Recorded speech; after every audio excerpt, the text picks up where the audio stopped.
Hi everyone. Today I'll be solving February March 19 paper 1-2 for all of you, and I hope if you have any further problem, please do write down in the comment section. All right, let's start. An item is included in the financial statement because it affects their interpretation. Which accounting concept is being applied? What do we mean by interpretation? Which affects the interpretation. By interpretation, we basically meant income statement and financial position. So, which of the following concepts states that we have to record those items which affects our income statement and financial position significantly, or interpretation?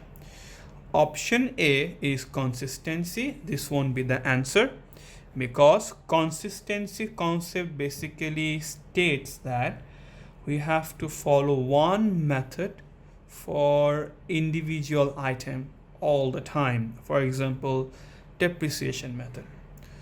So consistency won't be the answer. Materiality is the correct answer, because the materiality concept states that we record those financial items or those items in the financial statement which affects the income statement and the financial position. So B is the answer. C, money measurement concept. This won't be the answer, because money measurement concept states that we only record those items which has monetary value. The substance over form, that won't be the answer either. So the answer will be B. Then let's go to question number 2. Why is depreciation provided on non-current assets? This is another theoretical question. All right, let's start from the last. D, so that they are shown at market value. No, we don't depreciate assets to show them at market value. We never do that. D is not the answer. So that there is enough cash in the business to replace them. That's not the answer either, because depreciation doesn't mean keeping cash aside. Depreciation basically means devaluing, reducing the value of the asset because we use them. B, so that the business entity concept is applied. Business entity concept basically means or states that owner and the business are two different things. So any private activity of the owner will not be treated as an activity or expense of the business. So business entity concept has nothing to do with depreciation. So B is not the answer either. A, so that the cost is allocated to periods that benefit from them. This is the answer, A. Why? What do you mean by cost is allocated to periods? For example, you bought a car in the year 2015 for $20,000. After using it for 5 years in the year 2020, the price or the market value of the car is now 15,000. So you can see when you bought the car, its price was 20,000. After 5 years of usage, its price is 15,000. The price didn't fall in the year 2020. It fell gradually. It fell a bit in 2016, a bit in 2017, a bit in 2018, and it carried on. So thing is, the price of the car fell from $20,000 to $15,000 over the years, not just in 2020. And why over the years? Because in 2016 I used my car. For that reason, my asset may have depreciated $20,000. This is an example. In the year 2017, I used my car again. For that reason, my depreciation for 17 is $1,000. Similarly, I used my car in 18, 19. In that way, my value of my asset kept on falling. So the cost of the car, which is one of depreciation, the depreciation didn't occur after 5 years. It occurred all the years because of usage. That's what, and usage means the benefit we get from the asset. So that's what it says. So that the cost is allocated. Cost means depreciation is allocated to periods, means individual years that benefit from them. So A is the answer. All right. So and question number 3 is somewhat in the difficult part of this particular question paper. So I would like to request you all to give a star mark here. So let's read the question. A company purchased an asset costing $100,000. It had a life of 5 years and an estimated residual value of $20,000. The company uses straight line depreciation. The asset was sold for $5,000 at the end of 5-year period. This $5,000 is the disposal price. What is the total effect on year 5? Means 5th year. By year 5, we mean 5th year profit from both depreciating and selling assets. So over here, we need to find two expenses. One is the depreciation of the 5th year and the profit or loss on disposal. Now, if I want to find the 5th year depreciation, I have to use the straight line method formula, because in the question they have clearly stated the company depreciates using straight line method. So, and the information given here are cost, period, or like number of years it's gonna be used, and residual value. So depreciation will be the other formula for the straight line method, cost minus residual value divided by number of years. I guess you people can see me properly. So your depreciation of each year of the asset will be 100,000.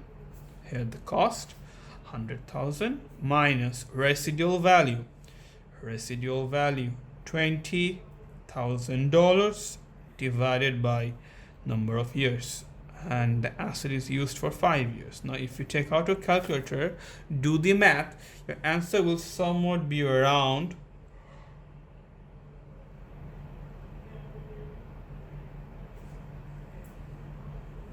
$16,000. So that's the depreciation of the asset each year, and in straight line method each year depreciation stays the same. So that's the each year depreciation. That's why this is gonna be the depreciation of the 5th year as well. So depreciation is $16,000. Circle this one. This is one of the part of the answer. And the selling of the asset means profit or loss on disposal. All right, the thing is we are selling off the asset on the 5th year, and the 5th year is the last year of the asset, and the residual value is $20,000. Means on the 5th year, my assets value was $20,000. All right, so I'm selling off my $20,000 asset at a price of, or at a disposal price of $5,000. Now you think of yourself, At the end of 5 years, after using my asset for 5 years, the net book value or the price or net book value of my asset is around $20,000.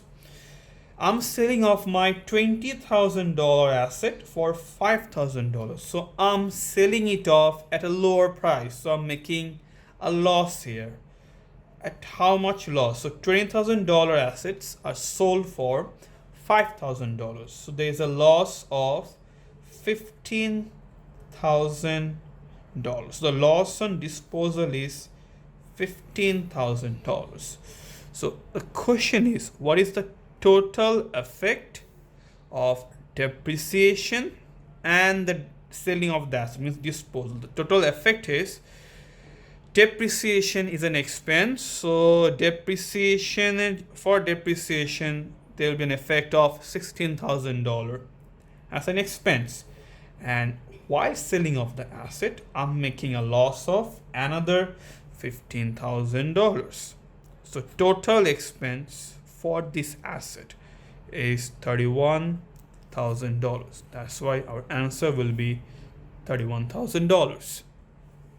After we're done with question number 3, let's go to question number 4. Another question on depreciation. So a business provides the following information: checks paid in 2018 for equipment bought in 2017. So I'd like to request you all to mark the years. 18, paid for 18, but the equipment was bought in 2017. Equipment purchased on credit 2018, mark this one again. Net book value of equipment at 1st January is 83,000.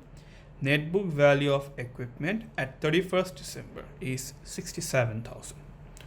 What was the depreciation charge in the income statement for the year ended 31st December? So technically over here what we can see is that the net book value of the assets are given. Net book value of the beginning of the year is given. Net book value of the end of the year is given. And they purchased a new asset which is $42,000. Over here, this first line, which is the checks paid in 2018 for equipment bought in 17, the previous year. Over here 17 is the previous year, so it really doesn't matter when you pay for the equipment. So this particular part is a decoy. I call it a decoy because in Cambridge you often get information MCQs which are absolutely useless for our answer. So that one is absolutely not necessary because the equipment was purchased previous year, not this year. Equipment purchased on credit, this is the new equipment. Net book value at the beginning of the year, net book value at the close of the year. So in this particular math, we can use the revaluation method to calculate our depreciation. And the formula for the revaluation method, I'm going to write it down right now.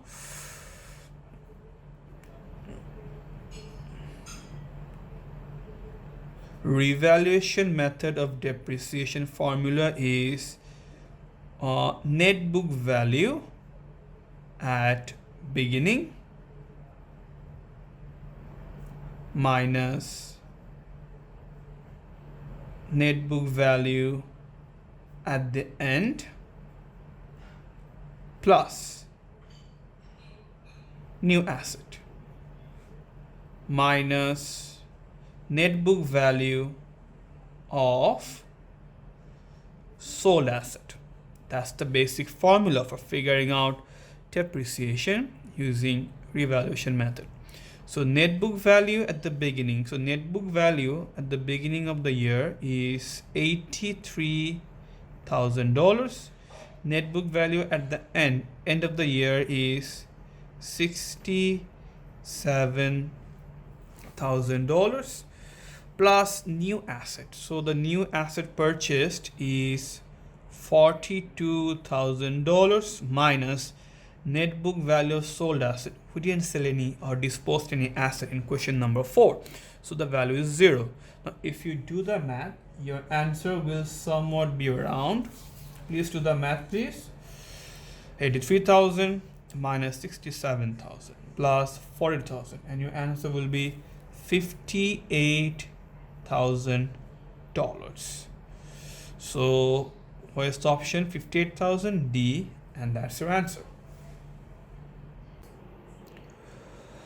All right, let's look into question number 5. Question number 5 is also somewhat hard for some reason, but it's quite a repetitive question. It comes quite often.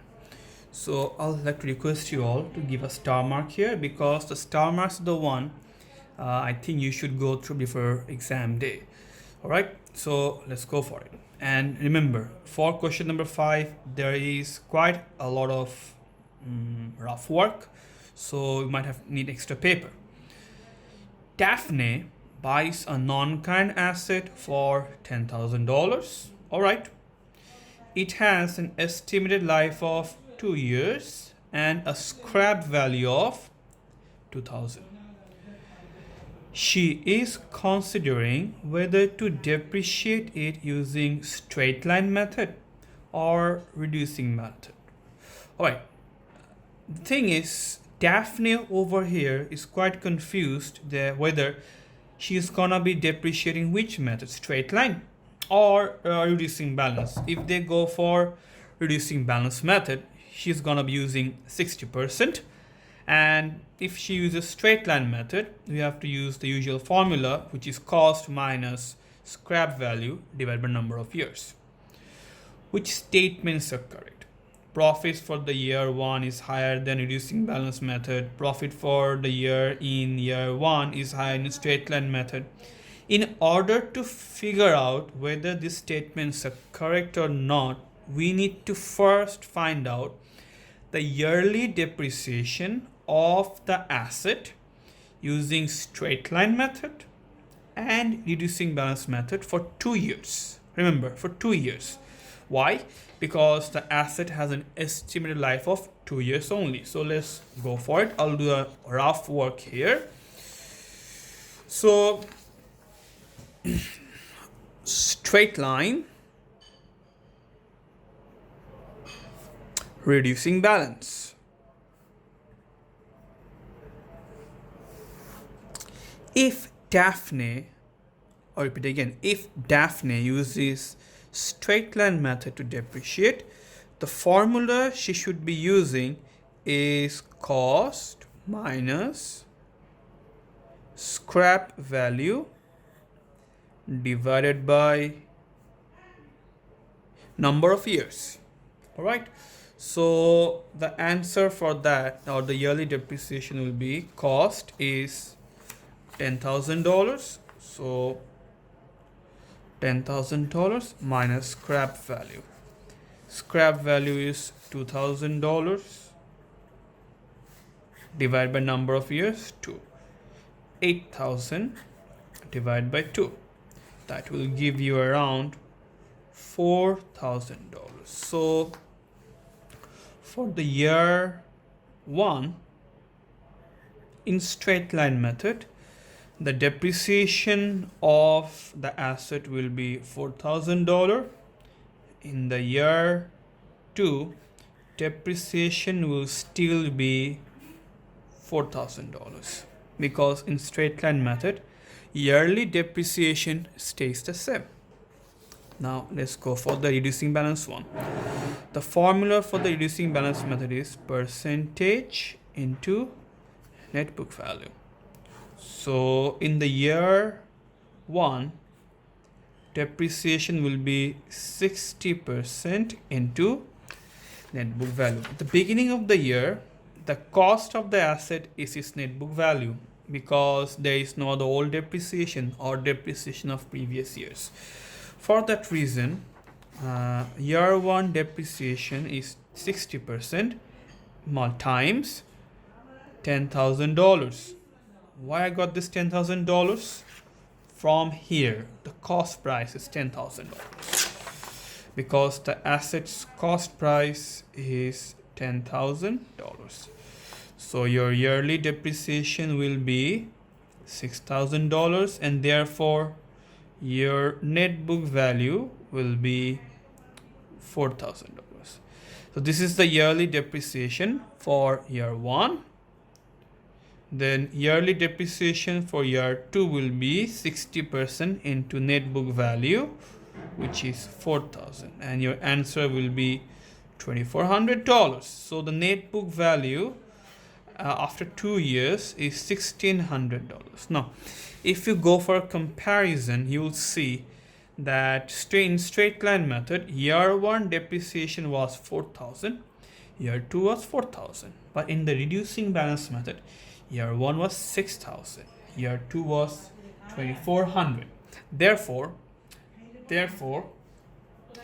we got a simple idea of how each of these methods depreciates yearly. So look over here, and above that, depreciation is an expense. So remember, when depreciation is high, your expense gonna be high, and when expense is high, your net profits gonna be low. So which statement is correct? The profit for the year in year 1, there you go, year 1 is higher if reducing balance method is chosen. Now, if you look closely, in year 1, your yearly depreciation is 4,000 in the straight line method, but is 6,000 in the reducing balance method. So the question is, the thing is, if reducing balance method is used, then depreciation is high. When depreciation for year 1 is high, expense gonna be high, net profit is going to be low. But statement 1 says the exact opposite. It says profit will be higher if reducing balance is used. No, if profit will be lower if reducing balance is used, because in the reducing balance method, year 1 depreciation is $6,000. So cut it off, cross it off. Number 2, profit for the year in year 1 is higher if straight line method is used. In year 1, straight line method gives you $4,000 of depreciation. Reducing balance gives you 6,000. So depreciation is lower in straight line method. So when depreciation is low, expense will be low. When expense is low, profit will be high. 2 is correct. 3, the profit on disposal at the end of year 2 is higher if reducing balance method is used. All right, whether we make or how much profit we make on disposal solely depends on net book value. So assuming the disposal price is same. All right, now a business, because disposal price is same, so any method which gives lower net book value will give higher disposal profit. I'll repeat, assuming disposal price is same. Therefore, in cases like this, higher the net book value, I'll write it down for all of your convenience, higher the net book value, lower will be the profit on disposal,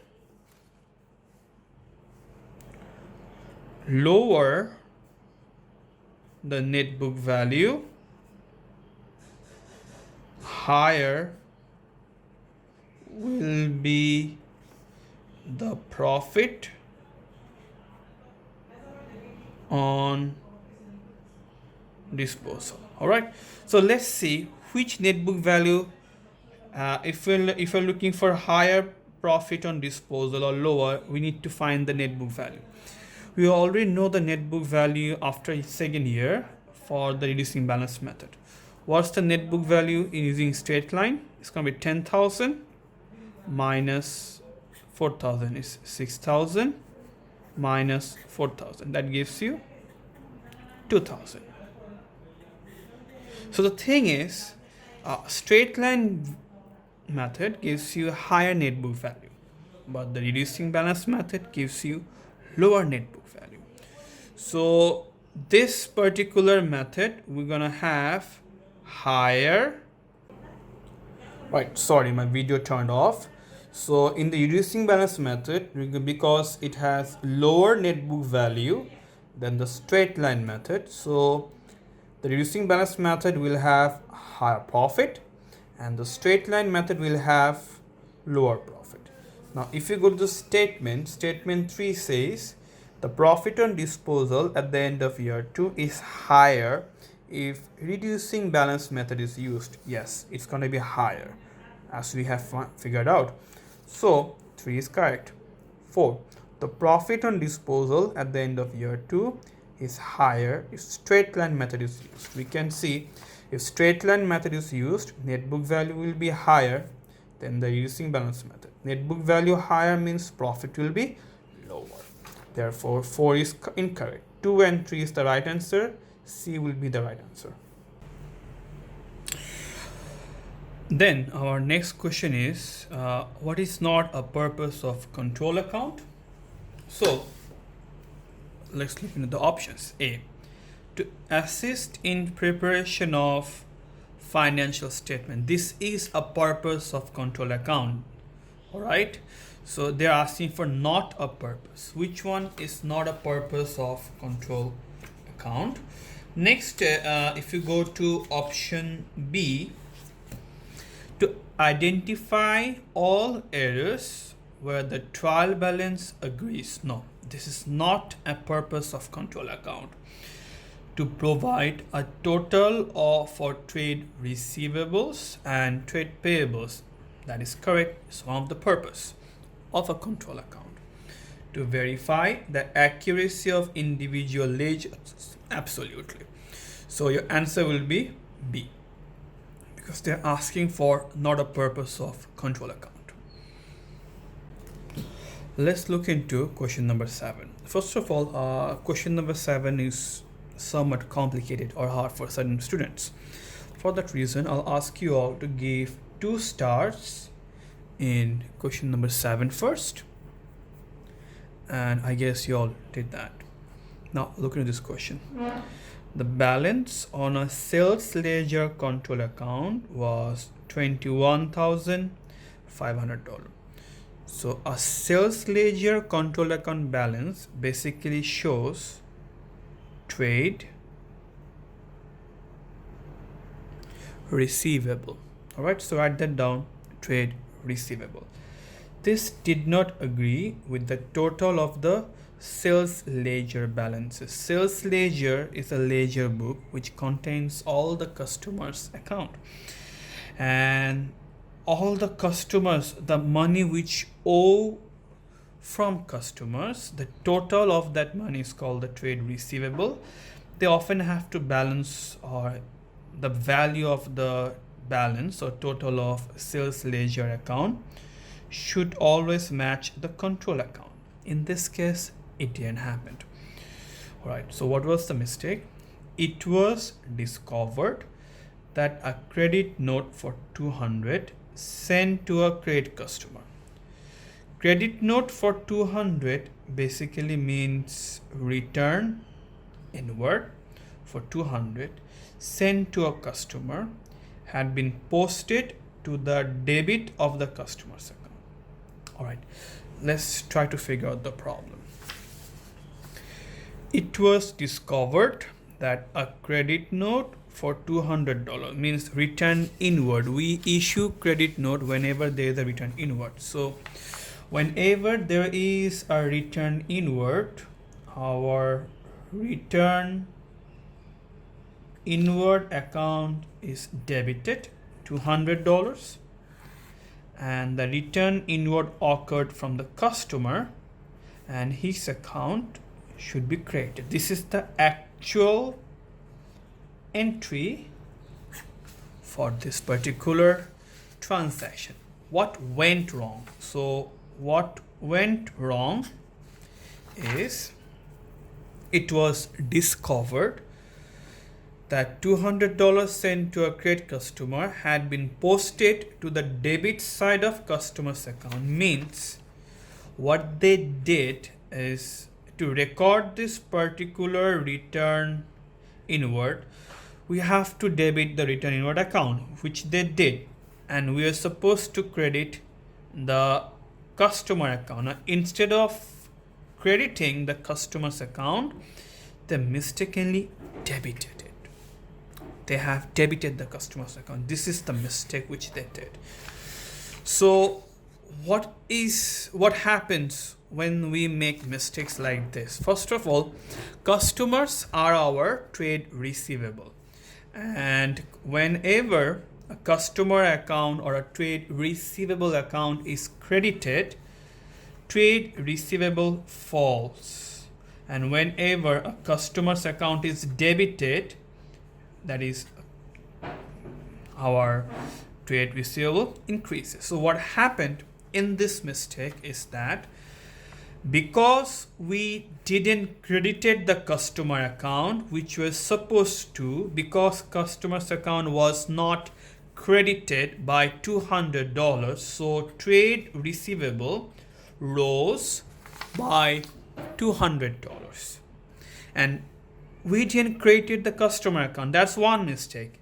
And to top of that, we made another mistake, which is instead of creating the customer account, which we didn't, and that increased our trade receivable, we debited our customer's account. So our customer's account got further increased, or trade receivable of the business got further increased by $200 for this mistake. I'm going to repeat again. Because of this return inward, we were supposed to credit the customer's account, but instead of crediting, we debited the customer account. So instead of crediting means we didn't credit the customer account. That's why customer's account were already $200 exaggerated, and we didn't credit it, and ends up debiting the customer account. Because we debited the customer's account, we further exaggerated our trade receivable $200. So our total overstated trade receivable value is $400. Means whatever the actual trade receivable is, our mistaken value or our incorrect value is overstated by $400. Now they're asking what was the total balance in the sales ledger before the error was corrected. Sales ledger means over here, this balance. We just figured out that this particular balance was overstated by $400. Means the control account shows our trade receivable is $21,500.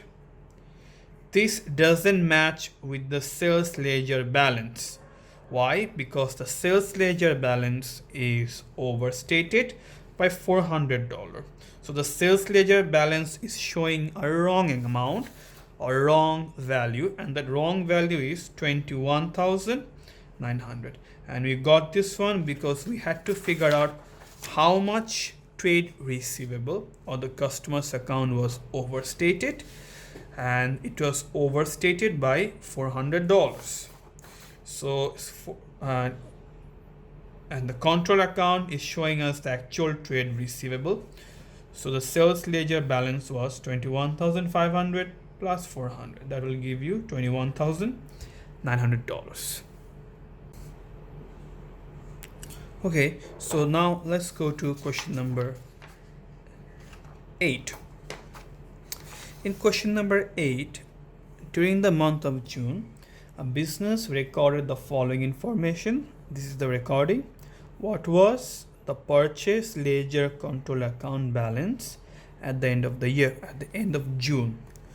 So it's a typically a very easy question. You simply have to do a purchase ledger control account. So I'm going to do that for you over here.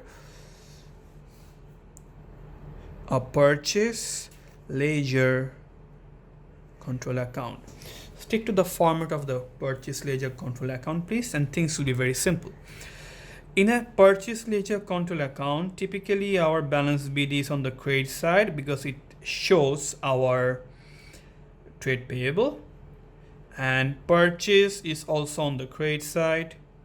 Interest charged by suppliers on the credit side, and refund is also on the credit side. On the debit side, on the other hand, we have payment to the suppliers, we have discount received, we often see contra and other things, and figure out balance CD, the closing trade payable. So this is the value which we have to figure out in this question. So let's go for it. Payment to credit supplier. So the payment, whatever payment we make to our credit supplier is written on the debit side. So write 16,380 on the debit side. Credit purchase. So whatever purchases we do is written on the credit side, 21,650. Discount received. According to the format, we write discount received on the debit side, 850. Purchase ledger balances at the start of the year. So opening balance will be 5,730. Purchase return means return outward, 1,200. So return outward, according to the format, we often write on the debit side, which is $1,200. Now balance it off and add the debit sides, subtract the credit sides. Your balance CD will be 8,950. That is your answer. All right, now let's do question number 9. A business paid an annual rent of $24,000, means this is their yearly expense. At 1st January 2018, there was accrued rent of $4,000. So this was accrued at the beginning of the year. We call this one opening accrued. The rent payment were as follows. This is the payment of rent. How was rent recorded in the financial statement? So which amount will go to income statement? Normally in the income statement, we write our yearly expense. In this case, the yearly expense is given 24,000. So your answer will be 24,000, 24,000. So not 35,000. So C and D are crossed off. Other receivable basically means closing prepaid. Other payable means any closing accrued. So how are you going to figure that out? Well, basically remember, there's a formula for figuring out the actual expense. We all know expense equals to paid plus accrued minus prepaid.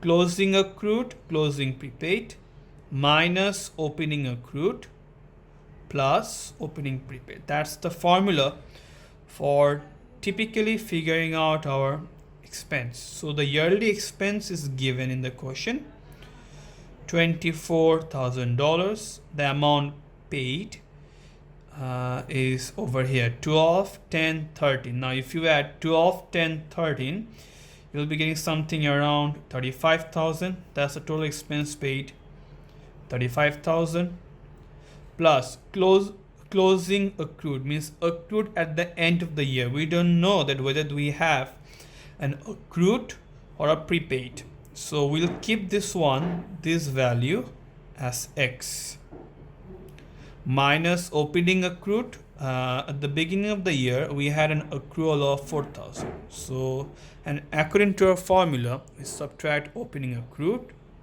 minus 4,000 plus opening prepaid. There was no opening prepaid.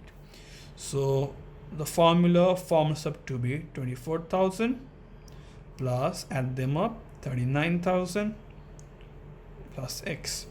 So 24,000 minus 39,000 x. This is going to be somewhat around minus $7,000.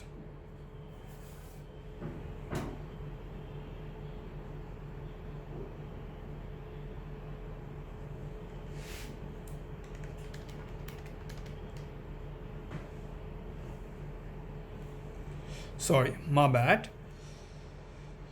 35,000 minus 4,000 will give you $31,000. Sorry for the wrong calculation. So your x value of x will be minus $7,000. Now remember, what is this x? This x is basically closing accrued minus closing prepaid. Whenever this closing accrued minus closing prepaid, we don't know that whether at the end of the year we had a closing accrued or a closing prepaid. We are not aware of that. That's why what we did, we considered CA minus CP as x. Now if the value is negative, remember, then it's a closing accrued. If the value is positive, then it's a closing prepaid. The value over here came is minus 7,000. Minus means closing accrued. So closing accrued are basically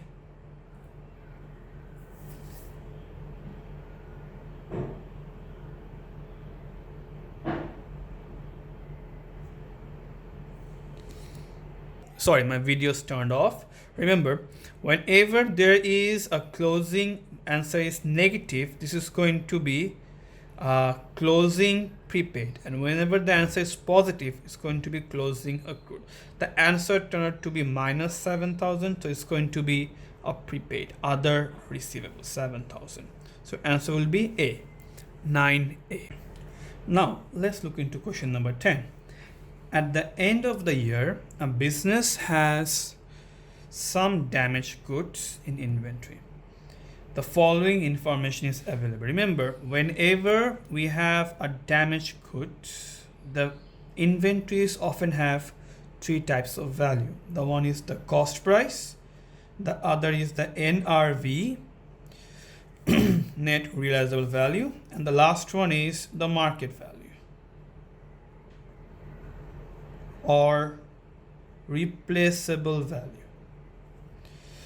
So the goods were purchased for 8,500. The second option is, if the goods are repaired, they can be sold for 10,400. The business will have to pay 2,000 repairing cost and pay $300 to a salesman. So the NRV will be, which is NRV equals to new price minus repairing cost. So NRV will be 10,400 minus 2,000 minus 300, and your value will be 10,400 minus 2,000 minus 300. It's gonna be $8,100. So the goods had a cost price of $8,500. Its NRV due to damage is 8,100. The same quantity of damaged goods can be purchased from the supplier for 8,200. All right, it doesn't matter at what price we can purchase from the supplier. That's basically the market value. So which one's the lowest? Number 2 is the lowest. So what is the value of the damaged goods at the end of the year? We always take the lowest, $8,100. All right, now let's go to question number 11. In question number 11, a company undervalued the closing inventory for its current period. How does this affect gross profit? All right, before moving forward, let me give you one very simple and very important note.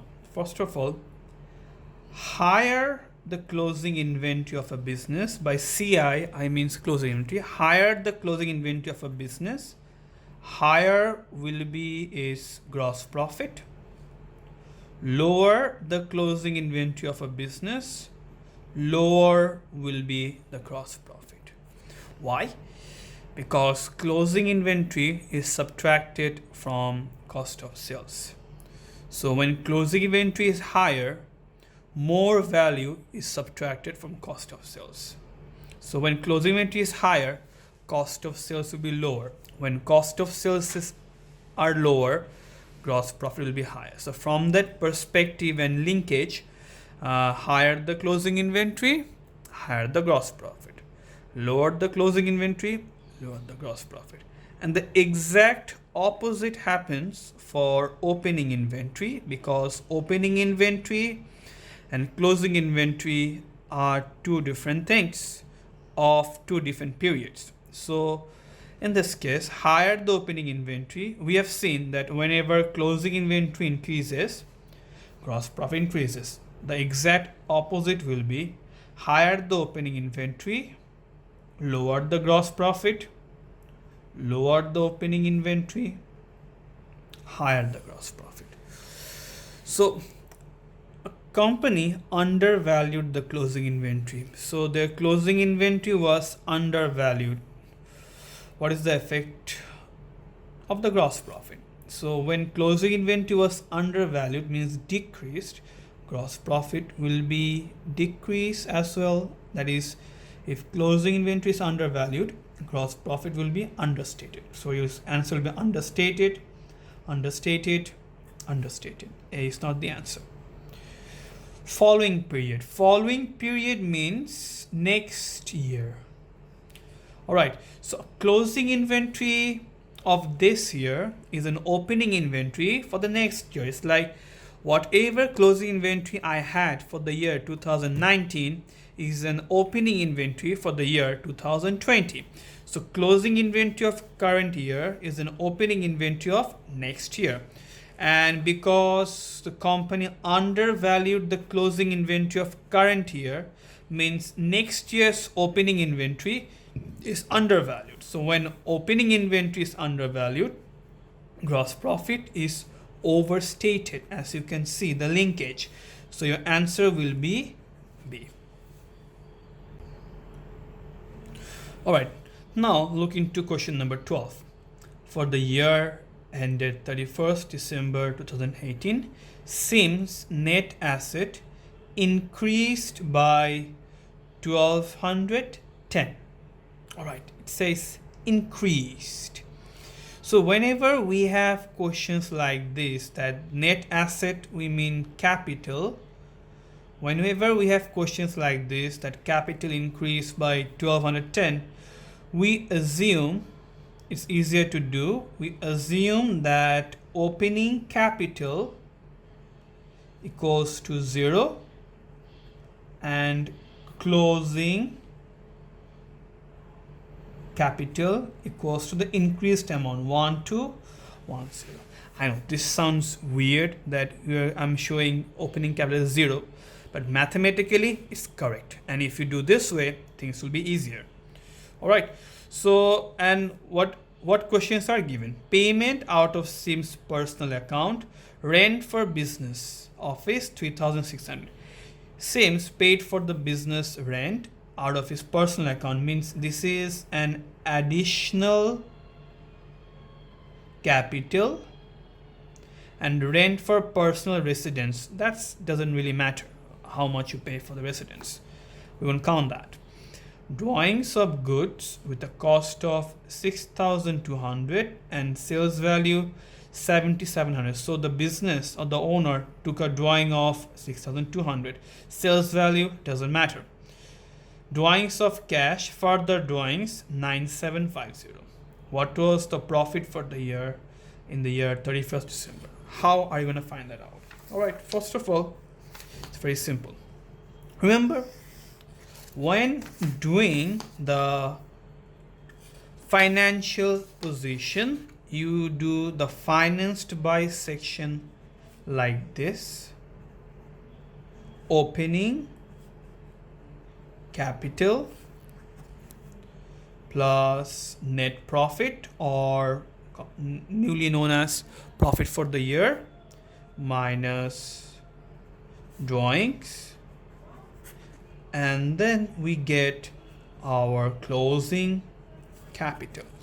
This is something which we always do in the financial position section. We need to do this one to find the answer for profit for the year. We need to do this one to find this net profit. So let's put the values. Opening capital, because we just assume that opening capital is 0 because the increase in capital is given here. So opening capital value is 0. Net profit is something which we have to figure out. So right here, NP, net profit. Drawings, there were two drawings. One is cash drawings, 9,750. The other one is 6,200. So your total drawings is 6,200 plus 9,750. Now, if you do the math, 6,200, 9,750, that will give you 15,950.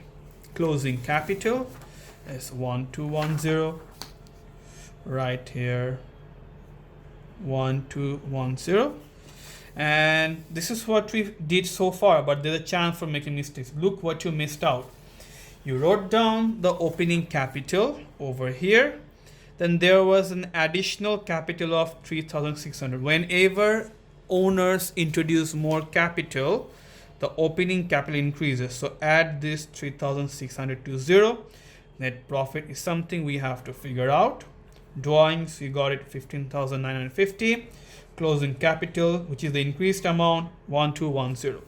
Now, if you do the math, and you can form an equation from here, which is 3,600 plus net profit minus 1590 equals to 1210.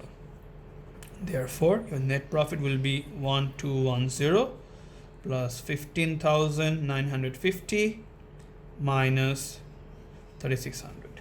If you do the math, your answer will be 13,560.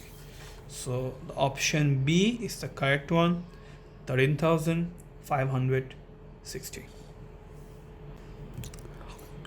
Let's do question number 13. Meena was a sole trader.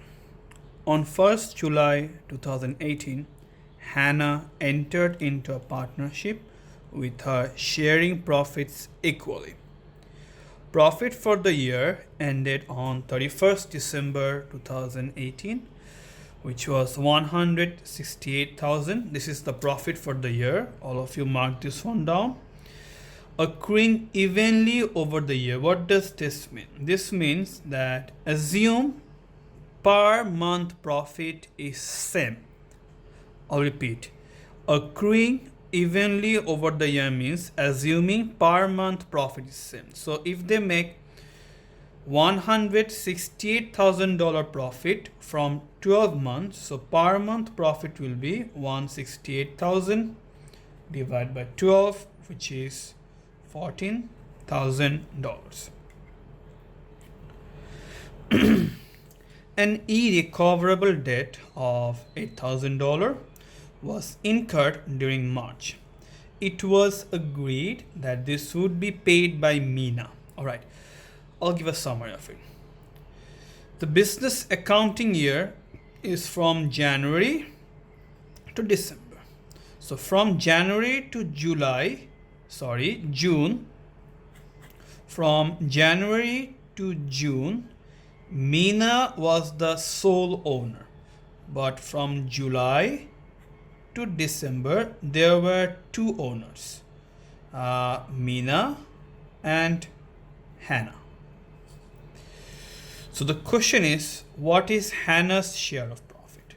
So because Hannah came from July to December, so definitely Hannah will share profit for the month or for the 6 month of July to December.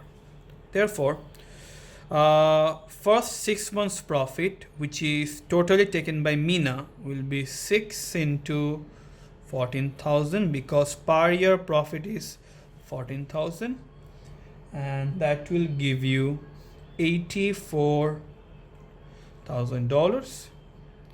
And the next 6 months profit will be 6 into 14,000, which is $84,000.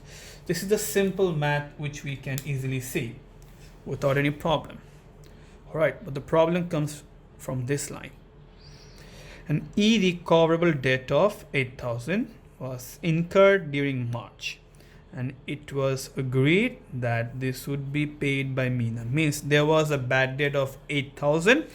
It should be beared by Meena only, not by Hannah. Means, but over here what we did, the whole year's profit is equally divided between two periods. The first period were one owner, second period there were two owners. So $8,000 bad debt is also splitted between the two periods, when it was first 6 months and the next 6 months.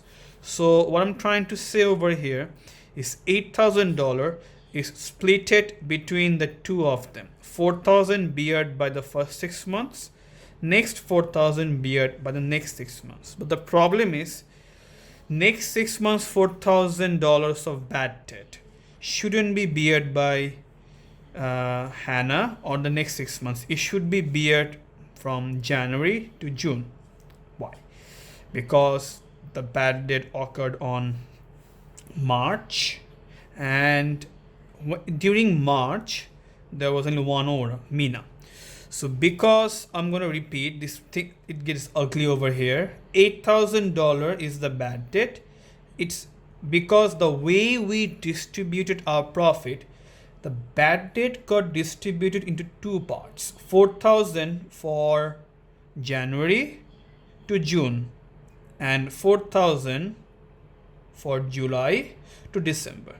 But this July to December $4,000 bad debt shouldn't be in July to December. It should be in January to June, because the bad debt occurred in March, and it should be beared by by Meena only. So because the half of the bad debt, $4,000, was included in the next 6 months, so from the next 6 months, July to December, we subtract 4,000 and add it to the first 6 months, because that's when the whole thing occurred. So it's gonna be, and whenever we transfer bad debt from July to December, bad debt is transferred from July to December to January to June, for which bad debt decreases. When bad debt decreases, expense decreases. When expense decreases, the profit will increase by 4,000.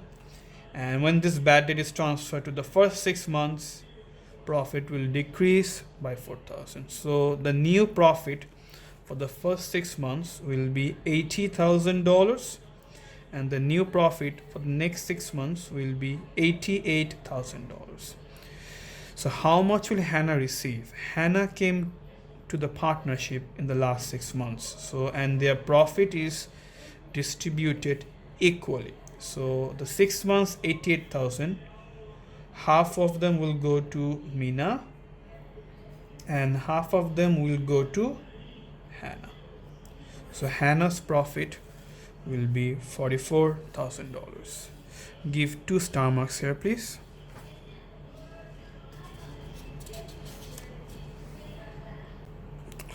All right, this math was quite hard, but if you want a repeat, please go 5 minutes backward. You'll get the idea of it. Still, if you have trouble, write down in the comment section. I'm going to have another video on this one if necessary, using another method of mine. All right, after 13 we have 14. Z is admitted as a new partner. He brings the following into the business. So Z is becoming a partner and he's bringing in cash 20,000, inventory 6,000, vehicle 11,000. Interest on capital is calculated at 10% per annum. There is no goodwill on Z's admission. Oh, thank God, no goodwill here. What is Z's interest on capital per annum. So interest on capital is basically percentage into capital. Now if we can somehow figure out the capital of Z, then we can easily find interest on capital. So whatever Z introduced in the business is a part of his capital. So capital of Z is the money he brought in, 20,000. The inventory he brought in, 6,000. The vehicles he got himself with to enter the business, and add them up, $37,000. So interest on capital of the business is 10%. So 10% into $37,000. That will give you $3,700. So 14D is the answer. All right, now look into question number 15. L and M are in partnership, sharing the profits equally. No goodwill account is maintained in the accounts. N joins the partnership and pays $30,000 cash for a share of goodwill. Means N, when joining the partnership, is paying a cash of $30,000 as goodwill.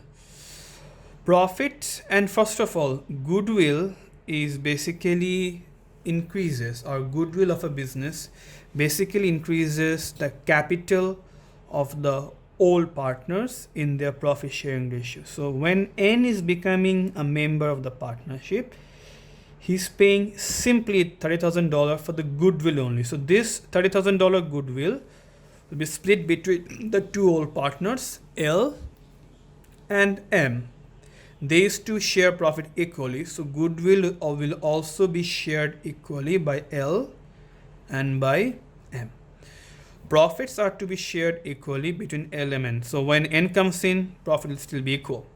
What are the increase in capital account on admission of N? Think of it clearly. Due to introduction of N gave $30,000 as a goodwill, and goodwill increases capital of the all partners. This $30,000 goodwill is distributed or splitted between the all partners, L and M. So due to introduction of N, partners capital account will go up by 15,000 of L and 15,000 of M, because any goodwill that arises from introduction of a partner increases the capital of the old partners. So your answer will be C. And the reason behind that is because the old partners worked hard to create a reputation of the business, which N will be enjoying, and N will be end up paying for it. Remember, goodwill are always distributed among the all partners at the all ratio. All right, number 16. During the year, a business issued $1 ordinary share at $1.2 each. So the nominal price of the shares are $1, but they are issuing at 1.2, means $1 is the nominal and 0.2 is the share premium. The director proposed a dividend at the end of the year.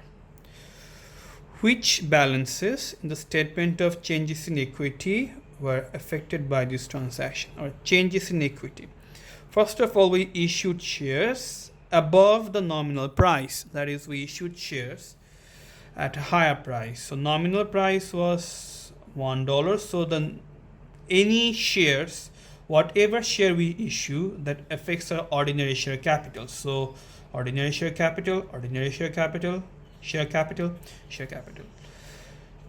Above that, we issued these shares above the nominal price. So there is a share premium. So share premium, share premium. There won't be any effect in the general reserve, and there won't be any effect in the retained earnings either. Why? Because the directors proposed a final dividend, didn't pay it. I'll repeat. They proposed, they said they'll give, but they didn't pay the dividend yet. So nothing will come to retained earning. Your answer will be A, because only the issue of shares will be recorded, and each share is issued above nominal price. So ordinary share will go up, share premium will go up. So A is the answer.